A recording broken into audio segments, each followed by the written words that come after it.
Não é novidade alguma que a Irlanda vive hoje uma crise estrutural de moradias. Os aluguéis estão nas máximas históricas e em várias regiões, especialmente Dublin e nos seus arredores, encontrar um imóvel virou quase que uma disputa, uma competição por moradia. Filas enormes para poder fazer visitas, dezenas de interessados por unidade, preços exorbitantemente altos em todo o país. E nesse contexto caótico, surge o chamado Rent Pressure Zone, ou simplesmente RPZ, uma nova lei que vai mudar drasticamente a regra dos aluguéis por toda a Ilha Esmeralda. E a gente precisa entender mais a respeito disso, porque gostando ou não, ele vai impactar diretamente o seu bolso. E é justamente isso que a gente vai explicar em detalhes no nosso vídeo de hoje. Mas afinal, o que é esse tal de Rent Pressure Zone? O Rent Pressure Zone, ou RPZ, é uma área definida pelo governo irlandês onde o aumento do aluguel é limitado por lei. Na prática, isso significa que se o imóvel estiver dentro de um RPZ, o proprietário não vai poder aumentar o aluguel livremente. Ele precisa seguir um limite máximo de reajuste, que hoje está na casa dos 2% ao ano, ou a taxa da inflação, o que for menor entre esses dois. Esse detalhe é importante. Se a inflação estiver em 1,5%, por exemplo, o aumento máximo permitido será 1,5%. Se a inflação estiver em 4%, o aumento continua limitado a 2%. Sempre vale o menor desses dois números. O objetivo declarado dessa regra é proteger você, inquilino, contra os aumentos considerados excessivamente altos em regiões onde a procura por moradia também é bem elevada. Essas zonas foram criadas porque o governo identificou áreas onde os aluguéis estavam subindo rapidamente, ano após ano, tornando difícil para muitas famílias continuarem morando nas suas casas. Hoje, grande parte das áreas urbanas da Irlanda já está dentro de um RPZ, especialmente Dublin, Cork, Galway e outras cidades que são maiores e mais relevantes. Agora, como que tudo isso vai funcionar na prática? Suponha que você mora aí de aluguel num apartamento que custa 1.500 euros por mês se esse apartamento está dentro de um RPZ. Se o landlord quiser simplesmente reajustar o valor após o período permitido por lei, ele simplesmente não vai poder colocar o aluguel lá para 1.700, 1.800 a seu bel prazer, simplesmente alegando que o mercado subiu. Ele precisa aplicar o limite máximo permitido. Se a inflação do período for de 1,8%, o novo valor máximo permitido seria 1.500 euros mais 1,8% de 1.500. Se a inflação for 5%, ainda assim o aumento máximo seria de 2%. Esse limite varia tanto para contratos existentes quanto para novos contratos assinados dentro da zona regulada. Ou seja, não é apenas uma proteção para quem já mora no imóvel, ele também impacta novos inquilinos, desde que não haja uma exceção prevista na legislação, como reformas substanciais que justifiquem redefinição do preço daquele imóvel. Todo esse processo é supervisionado pelo Residential Tenancy Board, o RTB, que é o órgão responsável por regular e monitorar o mercado de arrendamento na Irlanda.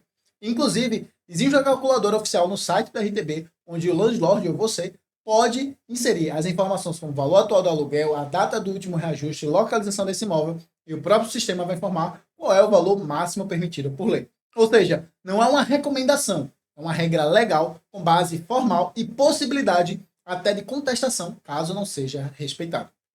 Vale lembrar que o limite do reajuste passa a ser aplicado com critérios ainda mais restritos e com menos margem de interpretação a partir da próxima semana, 1º de março de 2026.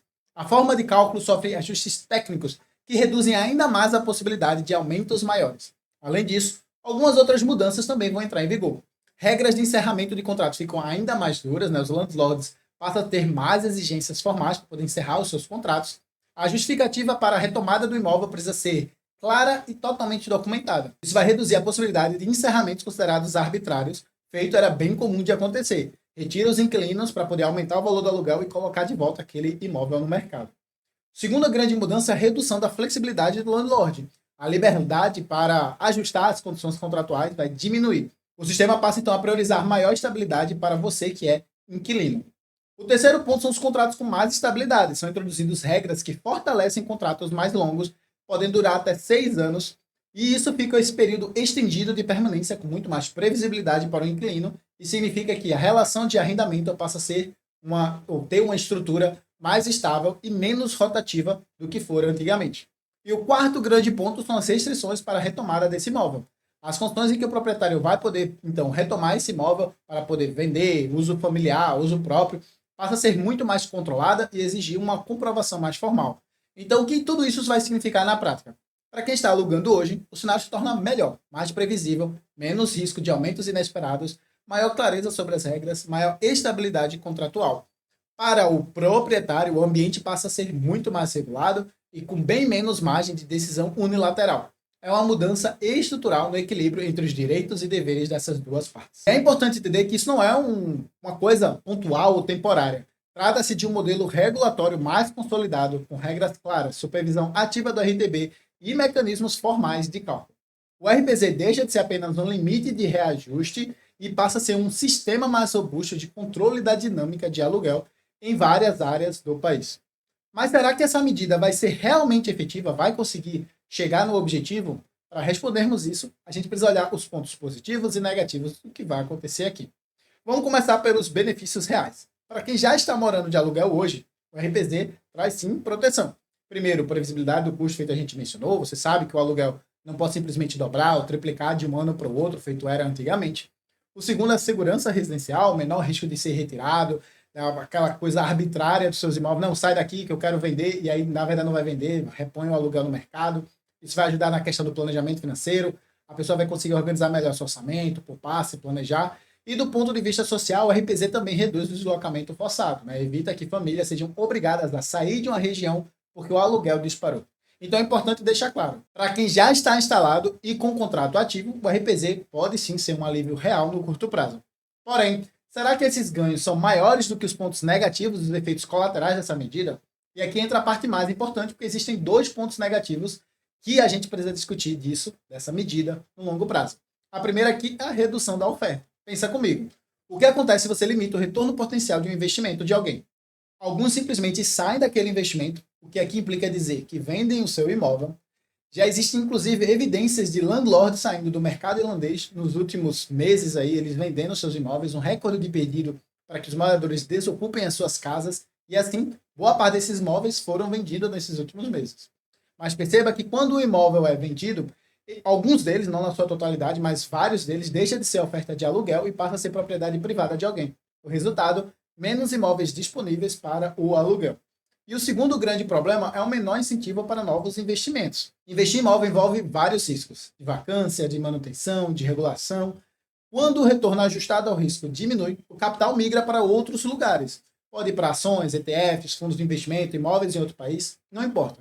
Menos investidores significa menos demanda por casas, o que implica em menor preço de venda para os novos imóveis, que nos leva a menor lucro para as construtoras que vão estar fazendo esses imóveis, e elas então reduzem a construção futura de novos imóveis. E quem é que vai pagar o custo dessa decisão no longo prazo? Normalmente são os estudantes, os recém-chegados, os imigrantes e os jovens que estão tentando alugar ou comprar o seu primeiro imóvel.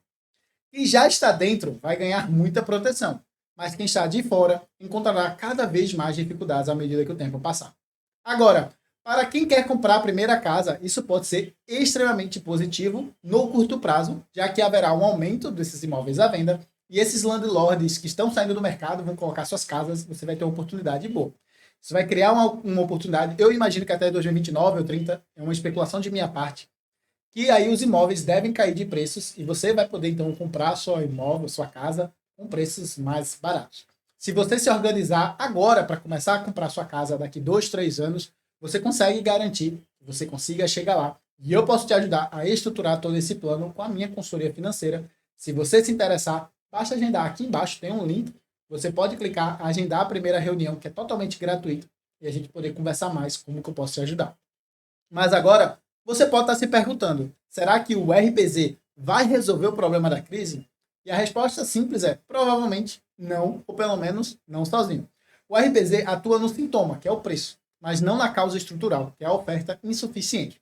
Os principais pontos que o governo deveria atuar sobre é na construção lenta, no planejamento urbano complexo, é nas limitações estruturais, porque sem aumento significativo da oferta, o desequilíbrio vai continuar.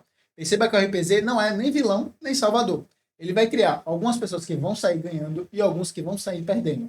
E você precisa decidir de qual lado que você quer estar. Se você quiser estar do lado dos ganhadores, eu te convido a se inscrever agora mesmo nesse canal e também na nossa newsletter semanal, onde todas as sextas-feiras eu te envio um e-mail gratuito com conteúdo sobre finanças, investimentos e notícias relevantes para quem reside na Irlanda. O link para se inscrever estará aqui embaixo na descrição.